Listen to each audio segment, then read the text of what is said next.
The Celtics topped the 76ers 128-101 in Game 2 of their best-of-7 series. And here to recap the game, I am Josue Pavon alongside Bobby Manning for CLNS Media. And this Guard Report is brought to you by Manscaped.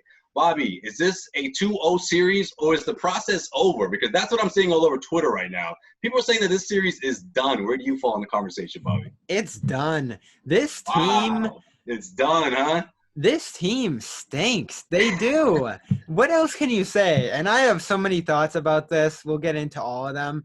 But first, we start with Jayson Tatum, who's been phenomenal, who singularly made this look like a train wreck, like we said on the postgame show, a 1-8 type matchup. And he's rolling through Matisse Thybulle. That was the key 76ers adjustment in this one. Put Thybulle on him, let Richardson go get Kemba, and Tatum makes quick work at Thybulle. But what drives me crazy, and Embiid talked about it after the game, this is the disorientation of the 76ers. He's sitting in the paint every single sidestep around a screen that the Celtics take, and Walker drains about 3 mid-rangers in a row. Tatum goes 8 for 12 from 3 because the 76ers have a defensive player of the year candidate just standing in the post while the Celtics shoot right over his head. And that was the story of this game. It's been the story of the series so far. The 76ers team that came into the season with phenomenal defensive potential stinks on defense. They're awful. Kemba Walker finished 8 of 16 from the floor for 22 points.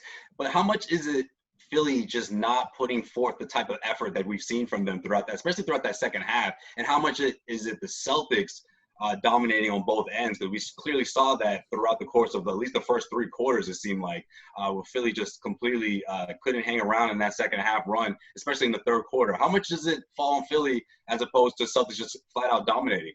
This game got decided in the second quarter when Philly fell apart mentally against the Celtics bench unit. And Embiid comes out, and they were good in that first quarter. We talked about it felt like Philly had the Celtics on the ropes in the first. Embiid was draining all those mid-rangers, blowing through Tice on the interior, got some good shooting from Josh Richardson and Shake Milton. Then in the second quarter, Kanter steps in, Wanamaker, Grant Williams. That second unit with Jayson Tatum ends up being godsend for Brad Stevens here with Gordon Hayward out.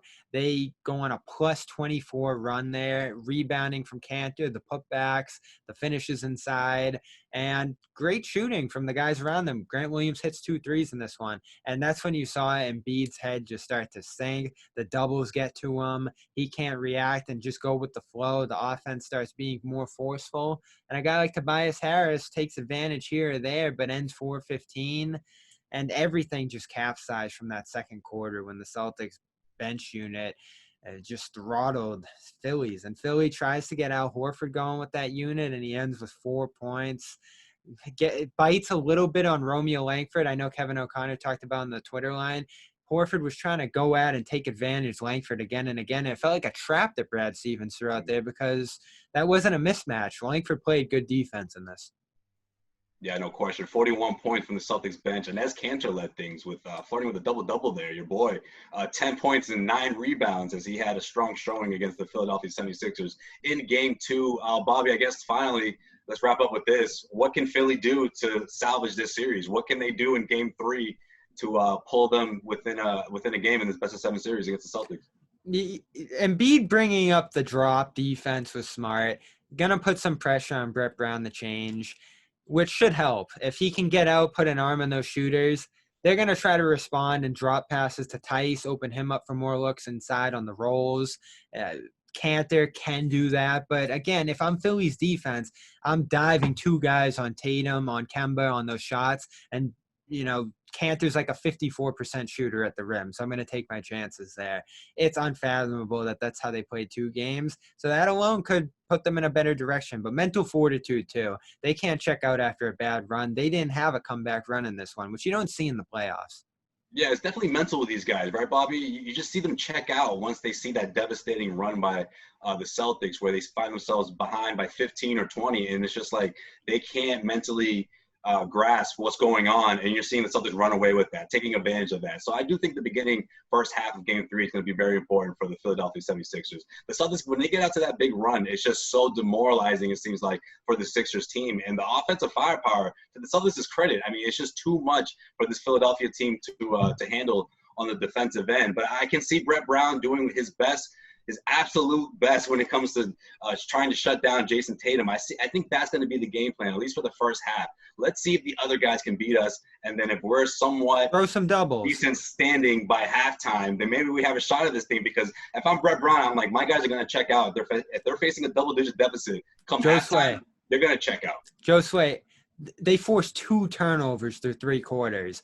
Any NBA team on their best night is going to force 5 or 7, and they had 2 through 3 quarters. That's just a lack of defensive intensity. Throw some doubles. The Celtics are down there doubling Embiid every time, pushing their luck, taking risks. Marcus Smart's running off his assignment on Horford, trying to deflect a pass out of him. You don't see that aggressive intuitive playmaking, the string, the movement defensively.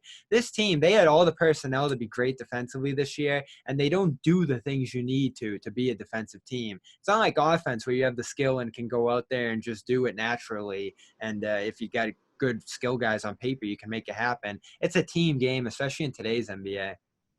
No question. So we'll look to make it 3-0 Friday night. And, of course, we got you covered here on CLNS Media. That's going to do it for us here at the Garden Report. This segment of the Garden Report is once again brought to you by Manscaped. Get 20% off and free shipping when you use the promo code MAX20 at manscaped.com. That's promo code MAX20 at manscaped.com. And if you haven't already, subscribe to the Subject Maxwell podcast if you haven't already, because it's something that you're already missing out on. So don't miss out on that. There's my shameless plug. I'm up out of here. For Bobby Manning, I am Josue Pavon. We'll see you guys back here Friday night.